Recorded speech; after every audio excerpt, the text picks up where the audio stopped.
এই মুহূর্তে যে খবরের দিকে নজর থাকবে, সন্দেশখালীতে বাড়ি ভাড়া নিলেন বিরোধী দলনেতা। প্রতিবাদীদের পাশে থেকে লড়াইয়ের বার্তা দিয়েছিলেন শুভেন্দু অধিকারী। প্রতিশ্রুতি মতো এবার সন্দেশখালীতে থেকে লড়াই জারি রাখার জন্য বাড়ি ভাড়া নিয়েছেন তিনি। সন্দেশখালীর মাঝের পাড়ায় বাদল দাসের বাড়ি ভাড়া নিলেন শুভেন্দু। মহিলাদের উপর শাসক নেতাদের অত্যাচার, বোধ লুঠের চেষ্টা, প্রতিবাদীদের পাশে থেকে লড়াই করতেই এবার বাড়ি ভাড়া নিলেন শুভেন্দু অধিকারী।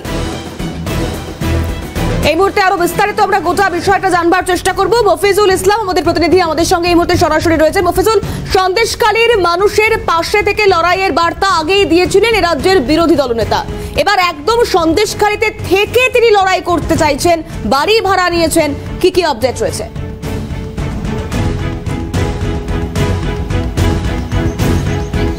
দেখো, অবশ্যই যখন সন্দেশখালীর মহিলারা আন্দোলন করছিলেন সেই সময় সন্দেশখালীতে পা দিয়েই বিরোধী দলনেতা শুভেন্দু অধিকারী তিনি ঘোষণা করেছিলেন তিনি সন্দেশখালীতে প্রয়োজনে বাড়ি ভাড়া নিয়ে থাকবেন। সন্দেশখালীর মহিলাদের নিরাপত্তা সুনিশ্চিত করতে এবং তাদের ওপর যাতে ভোটের সময় কোনোরকমভাবে শাহজাহান বাহিনী অত্যাচার করতে না পারে বা এলাকার মহিলাদের যে গণতান্ত্রিক অধিকার ভোট লুট করতে না পারে, সেই বিষয়টির জন্যই কিন্তু তিনি সন্দেশখালীতে থাকতে, সন্দেশখালীর মানুষদেরকে আস্থা ফেরাতে, সন্দেশখালীর মহিলাদের ভয় ভীতি দূর করতে সন্দেশখালীতে নিজে থাকার প্রতিশ্রুতি তিনি কিন্তু দিয়ে গিয়েছিলেন।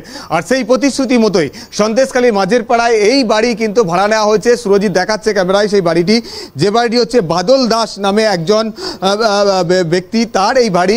তিনি যেহেতু কর্মসূত্রে বাইরে থাকেন, সন্দেশখালীতে থাকেন না, তার এই বাড়িটাই কিন্তু শুভেন্দু অধিকারী বিরোধী দলনেতা তিনি কিন্তু ভাড়া নিয়েছেন। ভাড়া নেওয়ার যে প্রক্রিয়া, চুক্তিপত্র, সেটা ইতিমধ্যেই সম্পন্ন হয়েছে। যে কোনো সময় কিন্তু এবার শুভেন্দু অধিকারী এই বাড়িতে তিনি থাকতে পারবেন, তার জন্য যাবতীয় ব্যবস্থা করে দেওয়া হয়েছে। সব রকম বাড়ি মানে পরিষ্কার পরিচ্ছন্ন করা, তার বাড়ির আশপাশের বিভিন্ন নিরাপত্তাগত দিক খতিয়ে দেখা, এই যাবতীয় বিষয়গুলো ইতিমধ্যেই কিন্তু সম্পন্ন হয়েছে। তবে বাড়ি ভাড়া নেওয়ার প্রক্রিয়া সম্পন্ন হলেও শুভেন্দু অধিকারী এখনো পর্যন্ত তিনি এই বাড়িতে এসে থাকতে শুরু করেননি। তো ভোট যত এগিয়ে আসবে ততই কিন্তু তিনি সন্দেশখালীতে মহিলাদের নিরাপত্তা সুনিশ্চিত করতে, কারণ হচ্ছে যে কোনো ভোটের সময় শুধু নয় সারা বছরই এই শাহজাহান বাহিনীদের তাণ্ডবের কারণে এই সন্দেশখালীর মহিলারা তারা আতঙ্কে থাকেন। তাদের উপর যেভাবে নির্যাতন হয়েছে, যেভাবে অত্যাচার হয়েছে, ভোট এলেই তাদের এই আতঙ্ক আরও বাড়তে থাকে, আরও তাদের ওপর বিভিন্ন রকমভাবে অত্যাচার হয়।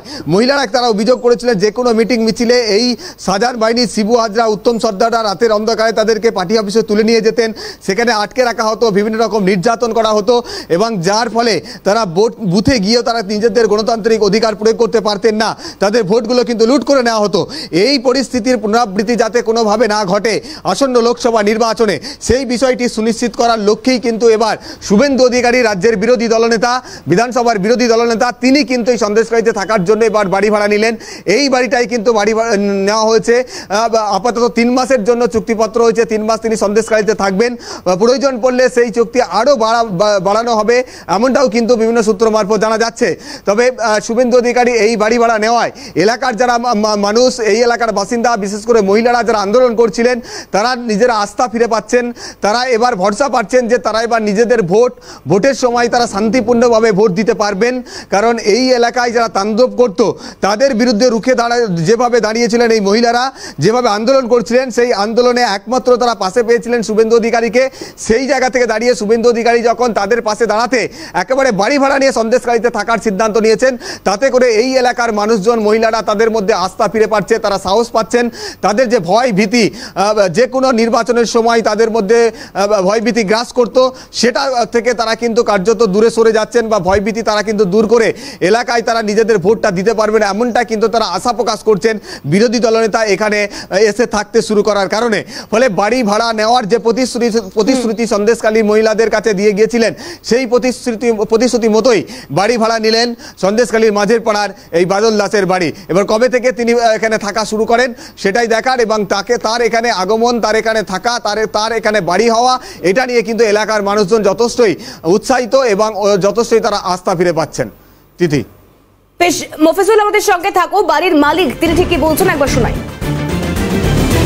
হাজবেন্ডের বর বাদল দাস। আচ্ছা, এই বাড়িটা ওনারই? হ্যাঁ। উনি এখানে থাকেন না? না। আচ্ছা, এই বাড়িটা ভাড়া দেওয়া হয়েছে কারোকে? হ্যাঁ, ভাড়া দেওয়া হয়েছে। কাকে ভাড়া দেওয়া? ওই শুভেন্দু অধিকারীকে। আচ্ছা, কবে থেকে আসবেন উনি? তা জানি না ওগুলো। জানি না, আর ভাড়া দিয়েছে এইটুকুই জানি, কবে আসবেন এসব খবর নেই। এগ্রিমেন্ট করে ভাড়া হয়েছে, যা করা কাগজপাতি করে। তাই তো শুনেছি। কবে হয়েছে কথাটা রিসেন্ট? বেশ কিছুদিন আগে। বেশ কিছুদিন আগে। এখন কি ওনার লোকজন আসতে শুরু করেছে? না না না না, কেউ এখনো আসেন না। না না, মানে ঘরদোর পরিষ্কার করে দেওয়া হয়েছে না, এমনি হচ্ছে আমার যা যিনি ও এমনি অনেক দিনই নেই এখানে, প্রায় 8-9 বছর। তা ওরা ওই এমনি লোক রেখে দিয়েছে, ওরা আসা যাওয়া করতো আর কি, মানে আমার যাটাই আসতো।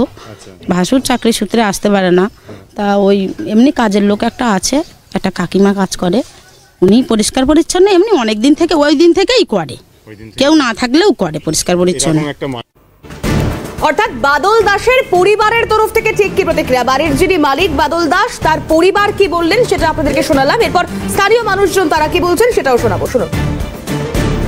দেখাচ্ছে কিন্তু উনি আসবেন বলে এখানে তো আমরা একটু ভরসা পেয়েছি যে উনি থাকবেন এখানে, কিন্তু উনি তো আসছেন না। এখন তো সব আন্দোলনের লোকজন সব হচ্ছে, আমাদের তো আবার ভয় দেখাচ্ছে।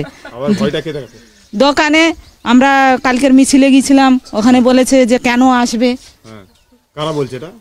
অন্য পার্টিরা বলছে যে আমরা তৃণমূলের পার্টি। তো কালকে ওই রেখা পাত্রের সঙ্গে বেরিয়েছিল। হ্যাঁ, ওরা বলেছে, হুমকি দিচ্ছে যে কেন আসবে। আচ্ছা, পুলিশ কি এখন গ্রাম মহিলাদের আপনাদের নিরাপত্তা দিতে কাজ করছে নাকি সে আগের মতো? পুলিশের কোনো দায়িত্ব নেই। কোনো দায়িত্বই নেই না। এই পরিস্থিতিতে শুভেন্দুবাবু এখানে থাকলে আপনারা কি অনেকটা সাহস পাবেন? সাহস তো পাবো মনে হচ্ছে আমরা। স্থানীয় মানুষজনদের প্রতিক্রিয়া শোনালাম। আমি আপাতত মফেজুলকে ধন্যবাদ জানাবো। মফেজুল ইসলাম সন্দেশখালীর মাঝের পাড়া থেকে সরাসরি আমাদের সঙ্গে ছিলেন।